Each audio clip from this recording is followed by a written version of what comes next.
Boa noite, boa noite. Começamos mais uma resenha de mercado, resenha número 25, hoje dia 3 de abril. Para começar o mês de abril bem, bastante dados de mercado, né? Estou aqui com Tudo bom, César professor? Casolari, nosso economista favorito, para debater aqui um pouco mais sobre as notícias que vão mudar a geopolítica, a economia e vão afetar o seu bolso.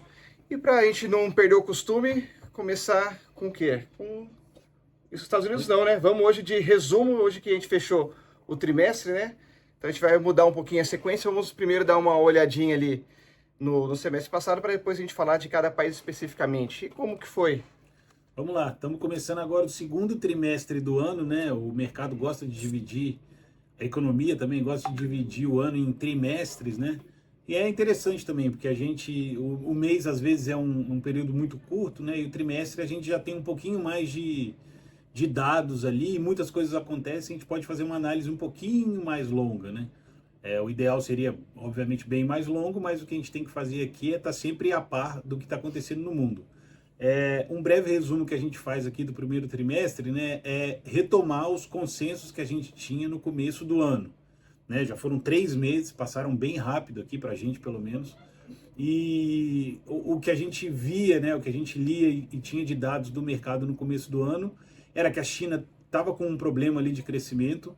Ela vinha enfrentando por vários meses seguidos uma deflação muito grande. Ela poderia exportar essa deflação para o resto do mundo. Essa exportação de deflação impactaria os países, né, do Ocidente, que a gente fala bastante, Estados Unidos, Europa, aqui no Brasil também. O recuo da inflação poderia levar aos Estados Unidos a reduzir os juros ainda no primeiro trimestre. A gente falou bastante disso aqui, né? Principalmente na reunião que teve em março.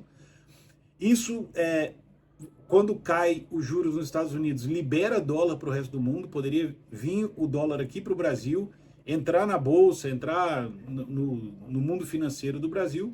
E o Bovespa poderia subir e seria um ano relativamente ruim para a commodity por conta da deflação da China. Aconteceu isso? Aconteceu nada disso. Aconteceu quase o oposto disso, né? A China continua com um problema, mas o governo entrou pesado ali na questão fiscal e monetária, fez vários incentivos, e apesar deles ainda terem problema, né, imobiliário, de demanda e tal, a gente vai falar mais um pouquinho do caso específico da China atual em alguns minutos, mas isso não aconteceu. As taxas de juros futuras dos Estados Unidos subiram, e isso chama dólar, né? Um imã de dólar para o país.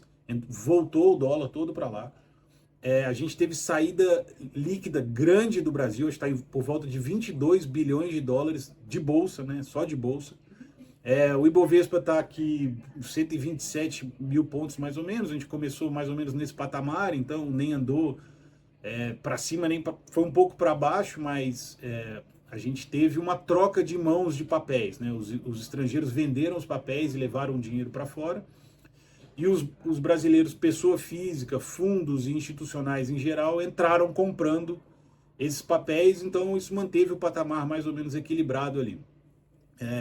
Então esse é um breve resumo do primeiro trimestre, né?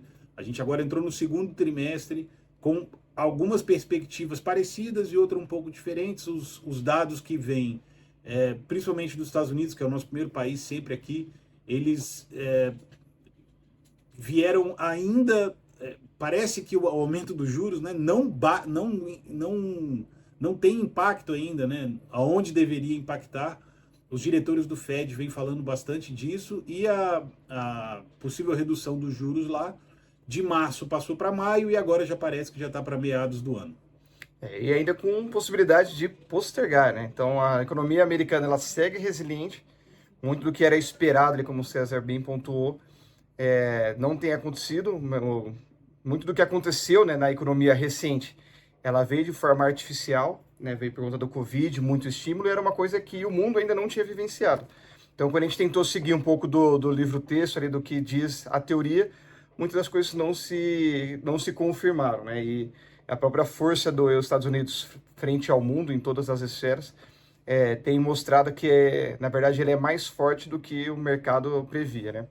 Então, parece que ser o dono da impressora tem mostrado Ajuda ali bastante. seu valor muito maior do que os teóricos tinham precificado isso anteriormente e que a gente não conseguiu ver, né? Mas isso a gente pontuou bem aqui, eu acho, porque a gente dizia que o Fed tem um papel que o governo deveria, de alguma forma, seguir, né? Que é, vamos controlar a inflação para trazê-la para a meta, para a gente poder ter uma certa normalidade de novo.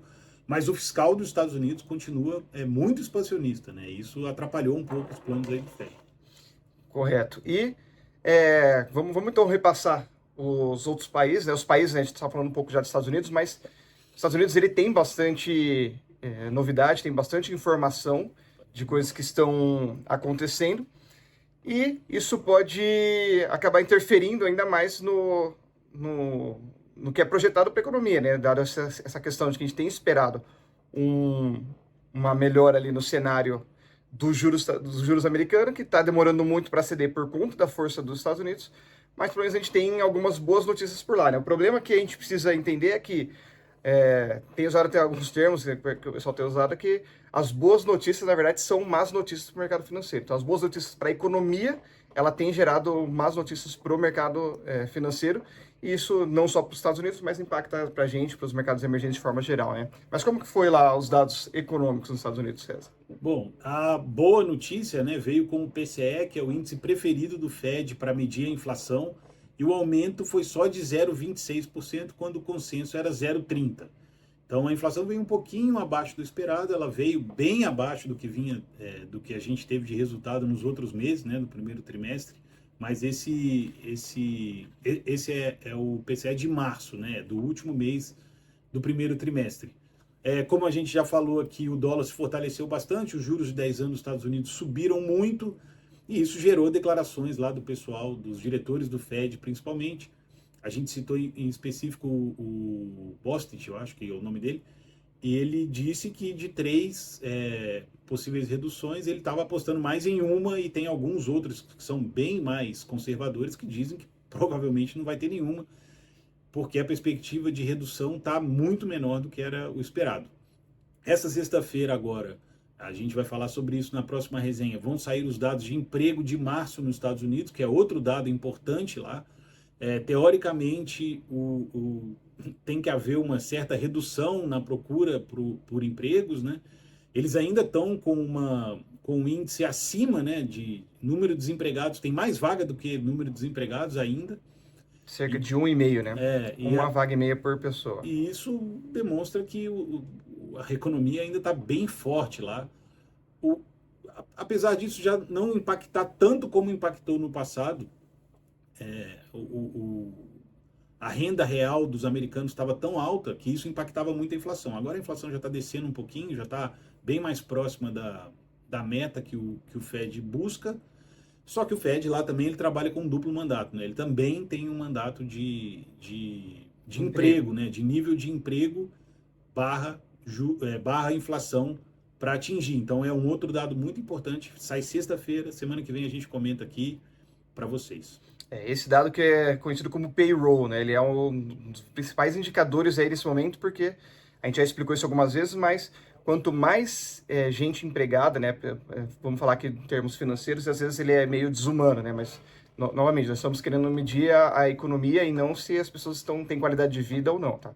Então, olhando para esse tipo de informação, de que quanto mais emprego, mais pessoas empregadas e com mais vagas, né? As pessoas começam a receber mais, gastam mais, e isso faz com que a roda da economia gire mais rápido, forçando então um processo inflacionário, e isso é o que o mercado está esperando que tenha um controle. Então a gente vive aquele dilema entre ter mais emprego e ter a inflação controlada. E bem pontuado pelo César que, diferente do Brasil, que a gente só tem, o Banco Central só tem esse controle sobre a inflação, ele não olha para dados de emprego, são outros departamentos, é o Ministério do Trabalho que fica responsável por isso, mas lá eles têm essa necessidade de controlar a inflação, mas também manter o nível de emprego. Obviamente, como está sobrando, tem margem para derrubar um pouquinho ali e fazer com que a economia volte aos patamares esperados.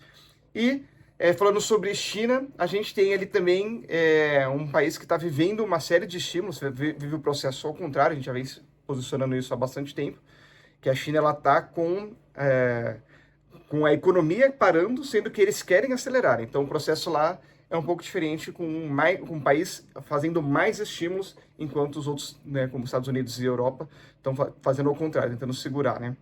A China e esses incentivos da China começaram a dar alguns resultados agora em março já, né? A atividade industrial expandiu lá, a atividade não industrial também, né? Então, tudo que o governo chinês está botando na economia está dando resultado, né? Como é esperado lá, é uma economia muito planificada, centrada ali nos incentivos do governo. E esse crescimento veio, ele mudou a tendência que vinha desde setembro de 23, que era só de queda na produção industrial. Foi a primeira vez desde setembro, na medição mensal, que esse resultado veio positivo.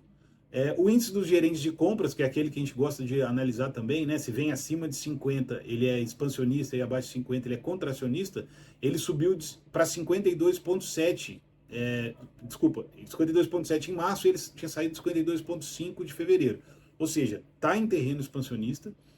E acelerando. E acelerando, né? Então, a China está conseguindo estimular a economia, porque eles têm lá, o governo chinês, ele tem uma meta de PIB, né? E a meta de PIB deles é bem arrojada, é 5%, e eles vão fazer o possível para chegar nessa meta. Fizeram várias medidas, incluindo medidas no mercado financeiro, para evitar que o preço das ações caísse, para passar esses bons indicadores para o resto do mundo e para mostrar que a economia da China não está como se previa no começo do ano. Então eles têm um cuidado muito grande com isso, né, de como querem ser vistos e tal, mas continua continua nessa, como que a gente pode dizer, a gente batizou os anos 70 aqui no Brasil de economia em marcha forçada, né, que o Brasil tinha que fazer um ajuste, mas o governo continuou incentivando a economia. Na hora dá certo, mas a conta, quando veio nos anos 80, veio bem pesada aqui para a gente. A China tem um pouquinho mais, né, bem mais robusta, não tem o problema de inflação que a gente tinha, né? Era outro mundo também, 40 anos atrás. Mas ainda assim pode haver uma ação e reação ali preocupante na China, mas eles agora, no momento, estão conseguindo esse resultado bom, como mostram os dados aí de março. Olhando para o lado da China também, tem que ser lembrado que a China veio de grandes problemas ali por essa questão do governo forçar um pouco a barra ali para manter a economia girando. E isso trouxe... E o próprio fato da China ocultar muitos dados, né? Sim. Ela não é tão transparente assim, acaba gerando um pouco de receio, fez com que muito dinheiro saísse de lá também de investimentos estrangeiros, assim como a gente viu aqui no Brasil saindo bastante. Só que ela saiu tanto que o preço ficou tão barato que o pessoal começou a voltar agora porque o preço está barato. Então, todo esse estímulo ali da China tem surtido efeito por conta disso.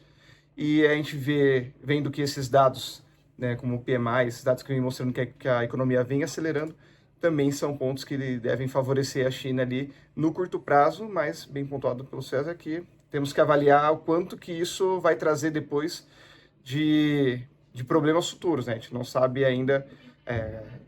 que a gente viu ali a história, que pelo menos no Brasil a gente teve a década perdida ali, né? Depois de tanto o governo acelerar e forçar a barra, a conta veio e foi pesada pra gente, né? Então vamos ver como que isso vai acontecer na China.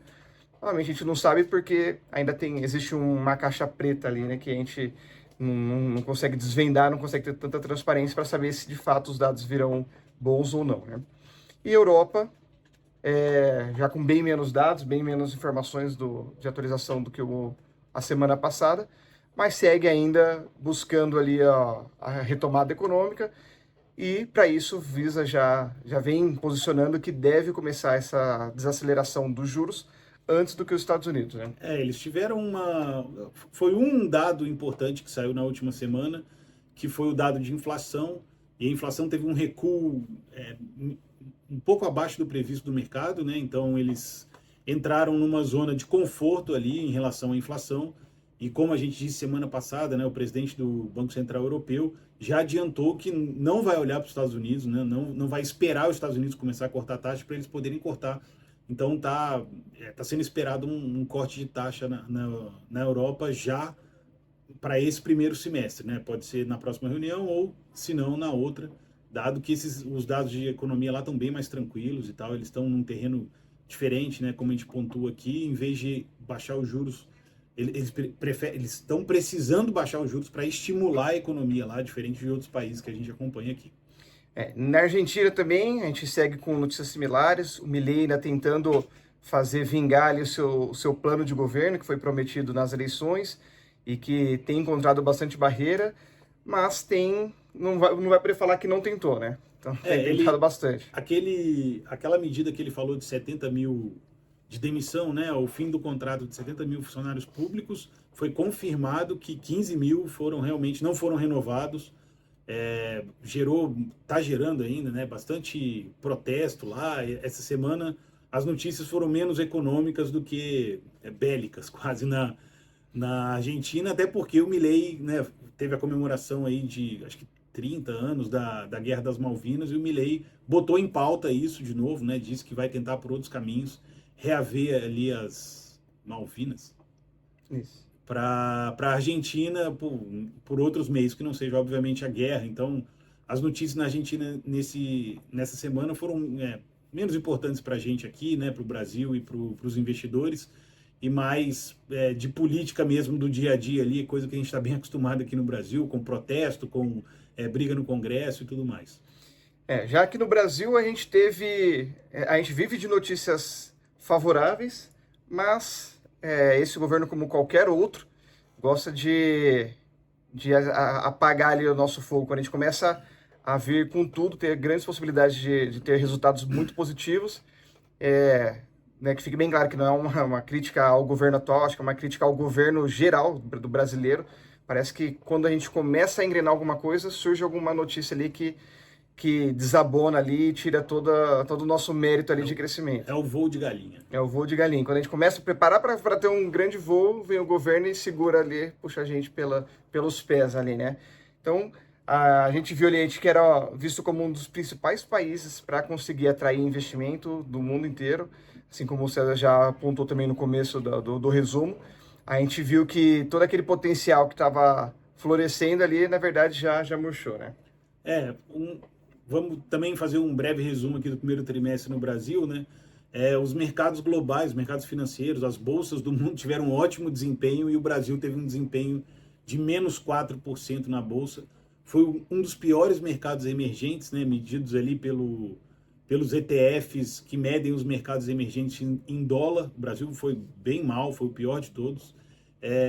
Tem algumas explicações que a gente pode dar agora em retrospecto, né? Os gestores todos estavam sobrealocados em Brasil no final do ano passado. A gente teve um rally gigante ali no final do ano, né? Então, todos eles ficaram com uma posição dentro do portfólio de Brasil muito alta. Então, tiveram, primeiro, que readequar. E, segundo, tiraram dinheiro mesmo, venderam aqui para a gente, como a gente já falou. Em segundo lugar, a gente teve 2 ruídos políticos em empresas essenciais para o Ibovespa, que foram a Vale e a Petrobras, né? A Vale teve um problema ali na troca de presidência. Foi indicado, a princípio, teoricamente, tinha sido indicado o nome do Manteiga, que foi muito mal recebido. A Vale, além dos problemas normais do mercado, com o preço do minério, com a falta de demanda da China, ainda teve que lidar com esse boato, ou rumor, ou não sei se foi uma tentativa mesmo. E nem somente pelo nome do Manteiga, mas pelo fato do governo estar empurrando uma pessoa Exato. que pode ser a melhor pessoa do mundo. O fato de estar vindo uma decisão de cima para baixo ali, fazendo o mercado engolir um nome que não necessariamente significa que é bom ou ruim, mas só esse simples fato já prejudica ali a percepção do mercado. Até porque o acionista da Vale é a Previ, né? Não é o governo, é o fundo de pensão dos funcionários do Banco do Brasil, né? Então, assim, teoricamente não deveria haver essa influência. Em terceiro lugar, a gente teve a temporada de resultado aqui no Brasil, que não foi tão boa quanto era esperada, né? Ainda refletindo alguns problemas que a gente teve, principalmente no primeiro semestre do ano passado, né? Tivemos uma boa recuperação ali no final do ano, mas mesmo assim as grandes empresas brasileiras tiveram um desempenho um pouco aquém do que era esperado. Então esses 3 motivos aí pressionaram bastante, principalmente a parte de mercado financeiro, né? Para o lado da economia real, a gente teve até um primeiro trimestre razoável, né? A inflação vem cedendo, apesar da grande alta que a gente teve em fevereiro, mas a gente pontuou aqui, foi realmente muito específico do setor de educação. mas a gente sabe que inflação no Brasil é sempre preocupante, né? Esse não é voo de galinha, quando ela dispara, ela vai embora, aí é mais foguete do Musk. E os dados de emprego do Brasil se mantêm bem estáveis, né? Isso que é uma boa notícia também.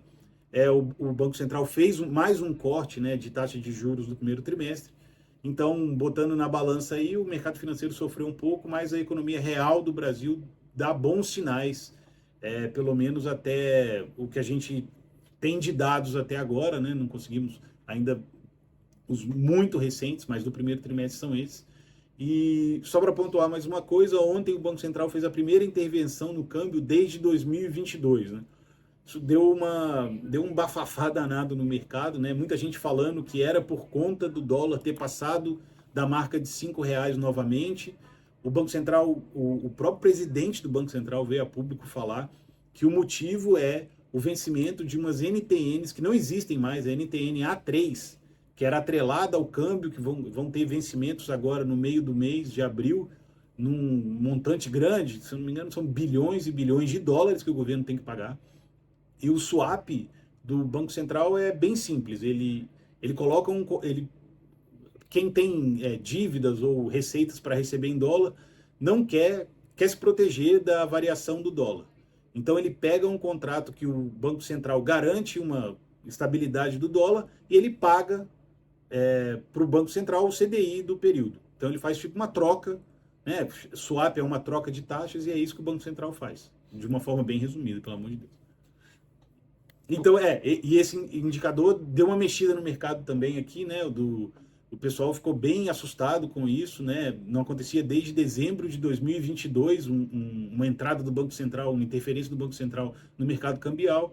Então, a gente está num momento ali meio crítico e tal, mas vamos acompanhar, né? Nada melhor do que ter um pouquinho de paciência para a gente ver qual que vai ser essa situação do câmbio. Os analistas de câmbio ou de fundos estão dizendo que tem espaço para o real apreciar ainda, né? A gente, apesar da saída na bolsa, a balança comercial no total brasileira ainda está superavitária, né? Então não é nada assim preocupante de saída de dólar.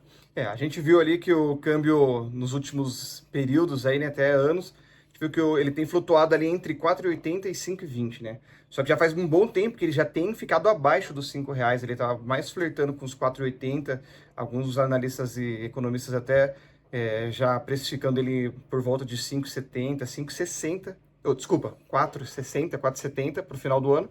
Então era uma tendência de baixa, só que isso tem invertido, né? Então a gente tem visto ali que o câmbio tem caminhado ali já para a faixa dos 5,5. Então por isso que essa intervenção ali do governo, apesar de ter essa explicação, ela gera sempre um pouco de ruído ali que o governo possa estar fazendo isso de forma forçada e simplesmente para ter um controle cambial.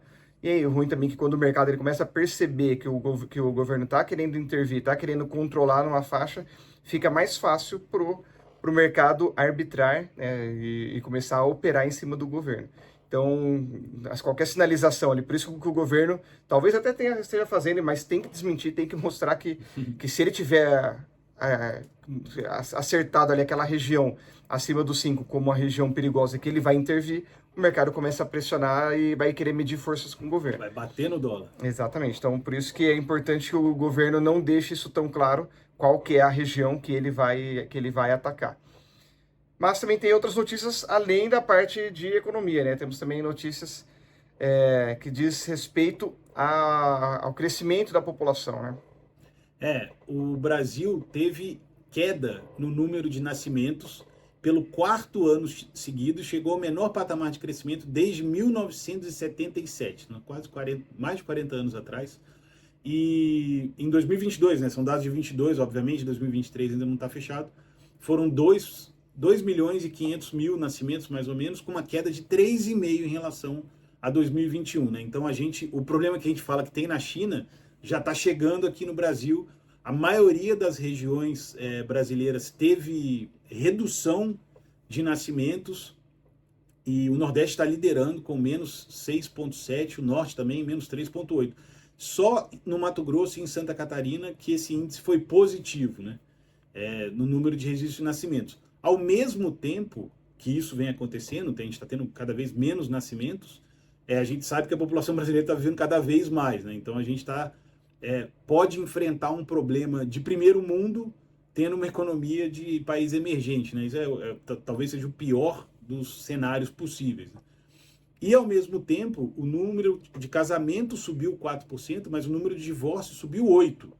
Ou seja, a gente está casando menos, separando mais e tendo menos filho, né? Então, é uma situação lá do campo demográfico que, a princípio, não parece tão preocupante, mas ela tem muitos reflexos, né, na economia real e muitos reflexos no mundo financeiro também, porque, em primeiro lugar, a gente tem um problema sério no Brasil sempre de aposentadoria, né, do setor público. Segundo, no setor privado, muito poucas pessoas têm produtos de previdência privada ou complementar, né, como é o comum chamar, para justamente complementar essa renda de quando ela envelhecer. Com menos filhos, quando as pessoas ficam velhas, elas têm menos ajuda, né, de alguém. Se elas passarem alguma necessidade, geralmente os filhos ajudam, os netos ajudam.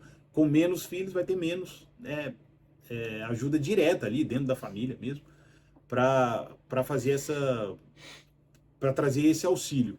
E, em último lugar, você tem simplesmente menos mão de obra, né? Esse outro também, é um problema que a gente vai ter que enfrentar, né, daqui a provavelmente muitos anos, né, na próxima geração, mas já mostra uma tendência, né? São 4 anos seguidos de redução no número de nascidos, com uma população vivendo mais. Isso também, além de todos esses fatores, a gente tem que pensar que é fácil de perceber isso, porque se você olhar quantos tios avós você tinha, compara com quantos filhos e sobrinhos você tem hoje. Então, cada vez as famílias estão diminuindo, né? Então, tá virando a pirâmide etária, tá ficando uma pirâmide invertida, né? Então, a gente tinha as pessoas ali com muita gente que era nova, que tinha sempre gente nascendo, e agora inverteu, agora cada vez menos pessoas. A nossa geração está cada vez envelhecendo e tendo menos filhos, isso vai fazer com que também, além de tudo isso, a gente tenha menos pessoas para consumir. E até como a gente falou já recentemente, quando a gente olha sobre PIB, sobre o crescimento econômico, a gente olha sempre sobre incremento. Então, se tem menos pessoas consumindo, menos pessoas trabalhando, e toda a economia ela está invertida, a tendência é que cada vez menos haja crescimento. E isso começa a ter uma redução para as indústrias de forma geral. Isso a gente já tem visto já em vários países. Hoje, poucos países ainda têm um bônus demográfico. Acho que entre os principais ali que a gente mais vê é a Índia, né? A China já perdeu isso. Tem ainda alguns outros ali na Ásia, né? Que ainda tem Indonésia, enfim, tem alguns países. Tem Paquistão, que ainda vive uma situação parecida, mas já são países menos expressivos e cada vez menos países, sendo que todos os desenvolvidos têm uma redução cada vez maior. E aí agora também os principais países que são emergentes também estão passando por uma situação similar. Então a gente ainda não sabe como que isso vai desembocar. Mas nem tudo também está perdido ainda. Tem que pensar também que, além disso, a gente também tem algumas tecnologias que são deflacionárias ali no nosso mundo, né? Que a gente pega ali o avanço da tecnologia, principalmente inteligência artificial. Isso vai fazendo com que também a gente consiga reduzir a inflação no mundo, né? Então, vamos ver como que isso vai impactar. São tudo tendências, não dá para a gente prever, porque o mundo hoje é muito diferente do mundo há 20 anos atrás, quem dirá há mais tempo ainda, né? Mas, falando também sobre investimento, a curiosidade da semana, a gente tem um ponto interessante, né? A gente está sempre buscando aqui trazer mais retorno, diminuir riscos. E a gente olha que o Brasil é um dos países que tem uma taxa nominal, uma das mais elevadas ali, desde que é plano de segurança, né? Real também. Real também, né? É que eu tô falando só para separar ali, por exemplo, países como a Argentina, que vive de uma situação bem mais crítica, então não tem tanta segurança nesse sentido. Mas quando a gente olha para o setor, a gente busca ali sempre alguma coisa próximo do que a taxa livre de risco, para a gente a Selic. Né? Então, a gente saiu de uma Selic de 13,75, já estamos mirando ali uma taxa até o final do ano de 9%, né? Estamos caminhando para esse patamar, mas ainda existem alguns investimentos que trazem um retorno muito superior a isso, né? Tem, e a gente vai trazer aqui como curiosidade, é o disclaimer, né? Obviamente, isso aqui não é uma sugestão de investimento de forma alguma, mas a gente achou um investimento que a gente batizou de pós-alternativo, que ele é depois dos investimentos alternativos, que tem uma média aí de retorno de 35% em alguns dias e não é pirâmide. Né? A gente já falou de alguns países aqui no nas curiosidades, né? Eu estou me lembrando aqui de cabeça da Austrália, da Noruega, do Mali, né? Que a gente citou há muitos anos atrás. Mas agora a gente vai falar do mercado de ações de pirataria na Somália. E quando a gente fala de pirataria, não é de produtos piratas. A gente está falando de pirata mesmo. De rum e de papagaio e gancho na mão, né? A Somália, infelizmente, passa por uma situação muito difícil. Ela, né, todo mundo sabe, é um país ali no chifre da África que tem índices sociais terríveis, um governo que não consegue controlar toda a região. E por conta disso, as pessoas acabaram se organizando ali para conseguir sobreviver, para conseguir algum dinheiro e alguma coisa. E numa vila específica na Somália, lá desde 2009, começaram a sair alguns piratas mesmo. Eles saíam de barco no oceano, ali a entrada, né, do Mar Vermelho para o Canal de Suez, passa muito navio ali, inclusive é onde parou de passar um pouquinho de navio por causa dos Houthis do Iêmen.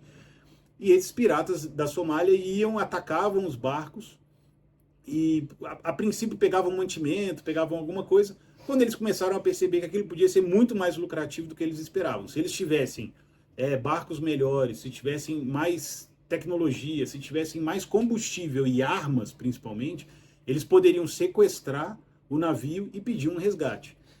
Só que eles não tinham dinheiro para fazer isso, né? Era um país muito pobre e eles não tinham como fazer isso. Então eles tiveram uma ideia genial: criar um mercado de ações para financiar os piratas para fazer essas operações. O mercado existe formalmente desde 2009, mais ou menos. Qualquer pessoa da Somália pode ir lá e comprar um bonde ou uma ação da não sei nem como é que eu falo, da Aventura ou da Enterprise lá dos piratas do Somália. E quando eles cometem esse crime, né, obviamente, eles sequestram a tripulação ou roubam alguns mantimentos ou produtos. Com o produto desse ataque é distribuído equalitariamente para os investidores que participaram ali do financiamento, né? Pagamento de dividendos. Pagamento de dividendos ou de juros do bonds, né? do título. Acho que todo mundo viu, ou pelo menos ouviu falar de um filme que tem o Tom Hanks, né? Que é sobre os piratas da Somália. Eles acabaram se dando mal. A coisa de 4 dias agora, um desses empreendedores conseguiu sequestrar um navio da Índia, que tinha tripulação paquistanesa e produtos de vários locais. Conseguiram sequestrar o navio, mas ele estava sendo bem monitorado ali, porque passa por uma região extremamente perigosa hoje em dia, e um exército indiano conseguiu neutralizar os piratas, prendeu todos eles, 23 piratas, liberou a tripulação e os bens. E infelizmente o pessoal que investiu vai ficar de mãos abanando dessa vez, mas né, daqui a pouco vai ter um próximo financiamento aí. Então quem gostar de aventura, né, e gostar de crime também, obviamente, né, estamos fazendo uma brincadeira aqui, mas existe esse mercado e a gente achou uma boa curiosidade para trazer aqui, para também a gente mostrar que as pessoas se organizam das formas mais diversas possíveis em situações críticas e limite. E quando não tem mais o que fazer, acaba dando espaço, né, para isso. Eu li muita reportagem sobre isso e muita gente fala que os frutos desses crimes, né, desses sequestros, são utilizados na região para financiar a escola, para financiar a infraestrutura e tal.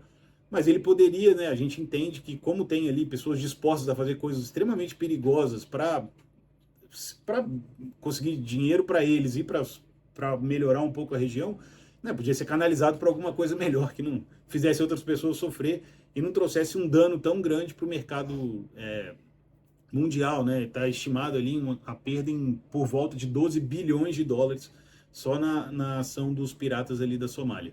Mas para você que prefere investimentos não tão alternativos assim, gosta de fazer as coisas da forma com pouco risco, com risco controlado, com legalidade, nós estamos aqui à disposição, fica aqui as nossas redes. Acione a gente para que a gente possa te ajudar a entender como todas essas notícias interferem no seu bolso, interferem nos seus investimentos. Mais uma vez, obrigado, César, por essa resenha essa semana. Voltamos semana que vem. Valeu, um abraço, até já. Até logo.